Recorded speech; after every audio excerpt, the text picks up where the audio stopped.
What you're looking at is a beautiful natural sky.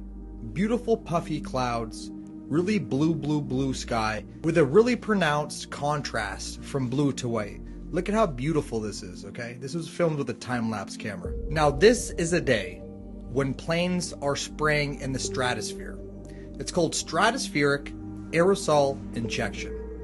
It makes the day look very cloudy. Here's another example of a plane spraying and then it leaves the trail once it's done spraying. For those of you who think these are contrails, check this out. What you're looking at right here is what are called contrails. They're temporary, they're very light, they're small, they don't last long, and they fade away.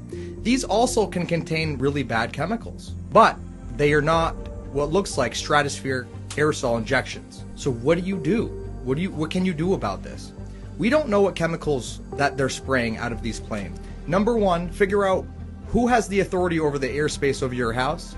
Number two, download the flight tracker app and look when they're spraying. Take a video, take a picture as evidence, check the flight tracker app and see if there's anything identifiable. If there is, then you can call and you can see what is on the manifest and what their flight plan was, okay? If their transponder is off and you have evidence of a plane there, that is a national security threat to you. And then I would call the military, the Air Force, and say you want to identify what plane is above you. So just remember, it's the FAA that's in control of your airspace. If you call your local airport, they probably are in control of the airspace closest to you.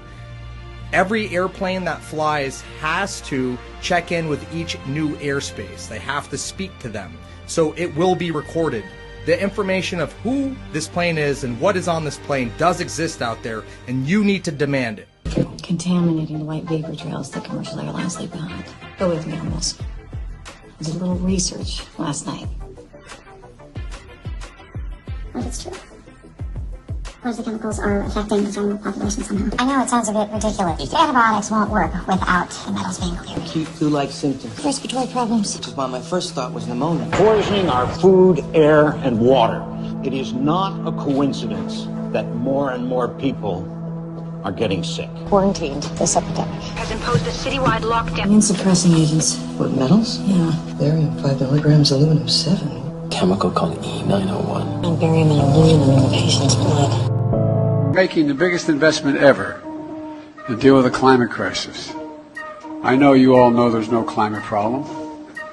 I know you know that. So I spent a lot of time in Arizona, New Mexico, California, all through, flew up and down the state with your governor and those wildfires.